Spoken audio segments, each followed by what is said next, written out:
سٹ، لیکن جس ٹائم تیرے دل دے اندر ادب کوئی نہیں، احترام کوئی نہیں، استاد دا مرشد دا احترام کوئی نہیں، والدین دا احترام کوئی نہیں، بل اے ساری کتاباں پڑھی وجہ فضول ہے، کسے کام بھی کوئی نہیں تیرے واسطے۔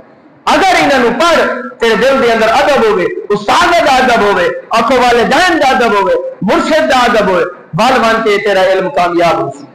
بل اس علم نے تینوں قبر وچ بھی کامیاب کرنا ہے، حشر وچ بھی کامیاب کرنا ہے۔ میرے بھائیو، اس ماحول دے اندر رہ کے اپنے دل نو پاک تے صاف رکھو، اللہ رب العالمین دے ذکر نو عام کرو، اور مصطفیٰ کریم تے درود و سلام بھیجیا کرو۔ رب العالمین نے فرمایا کہ جیڑا بندہ میرا ذکر کرے دے اور میرے مصطفیٰ کریم تے درود و سلام پڑھ دے، رب العالمین نے فرمایا نہ قبر تنگ کسی نہ حشر تنگ کسی۔ اللہ تبارک و تعالیٰ سے سارے نو عمل دی توفیق عطا فرماوے، اور اسا سارے نو عالم با عمل اور حافظ قرآن بناوے، آمین۔